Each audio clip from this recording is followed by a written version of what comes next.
Police द्वारा मेवात क्षेत्र में साइबर ठगी को समाप्त करने के लिए चलाए जा रहे विशेष अभियान ऑपरेशन एंटी वायरस की सकारात्मक परिणाम आने लगे हैं।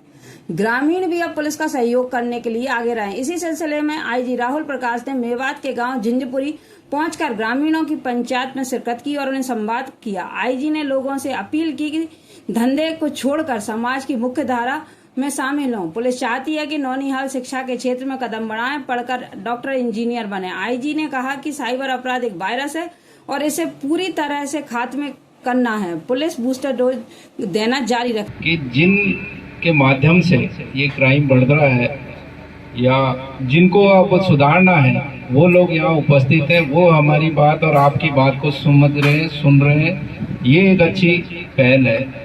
इससे पहले भी आईजी साहब ने 2 जगह मीटिंग की थी, एक बार कामा में और फिर गोपालगढ़ में। उस समय भी हमने इन चीज़ों पे काफ़ी चर्चा की। और वो कर दिखाएं जिसको लोग असंभव समझते हैं।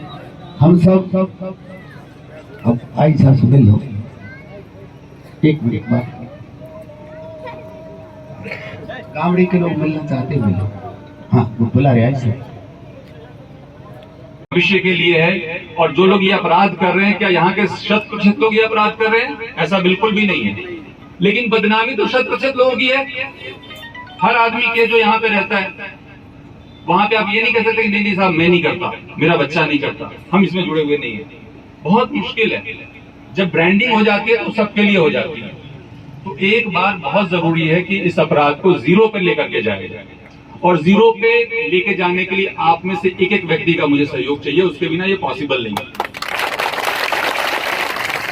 मैं चाहता हूं कि प्रत्येक गांव में एक कमेटी बने, वहां के गणमान्य लोगों की, सरपंच साहब, उप सरपंच साहब, प्रधान, जो भी वहां पे मौजूद लोग हैं, उनकी कमेटी बने जो कि अपने बच्चों पे नजर रखे, निगाह रखे और कोशिश करे कि कोई भी अगर उनको भटकाए या भटकने के रास्ते की तरफ वो लोग जाएं तो उनको वहीं पे रोक दे।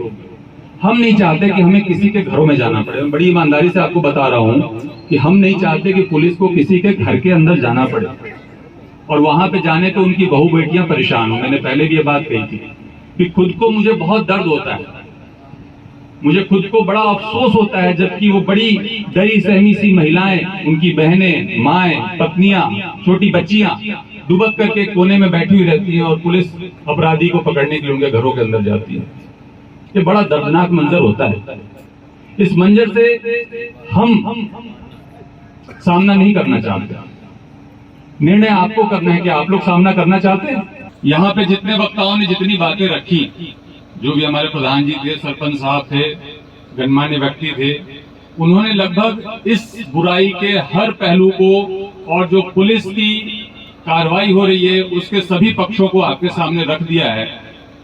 इतने विस्तार से रख दिया कि हम लोग के लिए कहने की कोई जरूरत बची नहीं है। अगर कायदे से देखो तो इतने अच्छे से आप इस बात को समझते हैं ऑलरेडी कि मैं उसमें कुछ समझाऊं इसकी जरूरत नहीं रह जाती है।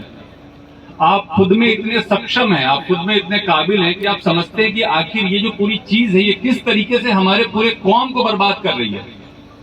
जब भी मैंने इसके पहले इस विषय पर बात किया तो मैंने यही कहा कि ये लड़ाई केवल साइबर ठगों और पुलिस के बीच की नहीं है।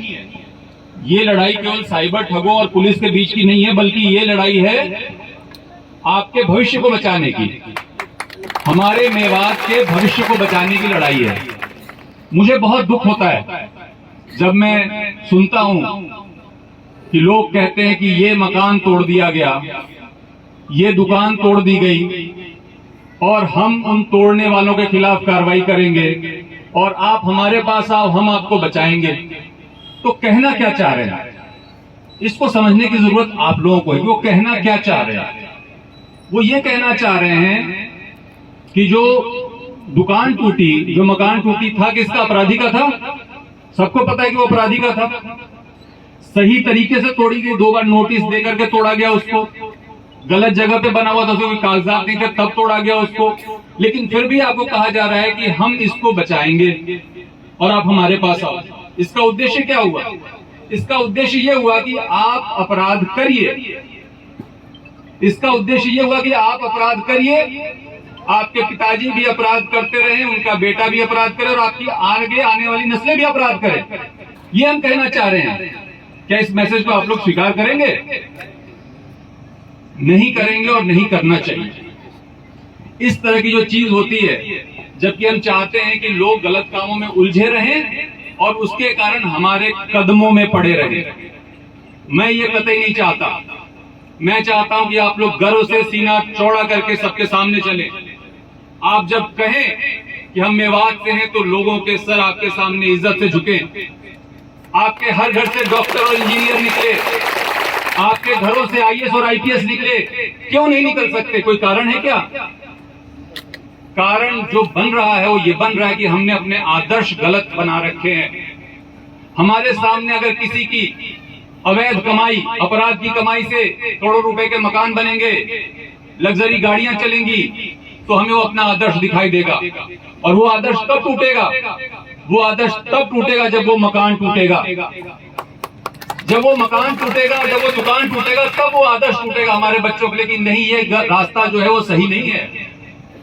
एक बार जो उस रास्ते में आकर्षित किया कि हम अगर इस रास्ते पे चलेंगे तो हो सकता है हमारे भी इतने बड़े मकान बन जाएंगे, हम भी लंबी लंबी गाड़ियों में चलेंगे, ये आदर्श उनके बंदे होंगे। लेकिन जब उनके आंखों के सामने वो मकान ध्वस्त होगा तो उनको पता चलेगा नहीं, ये रास्ता गलत था।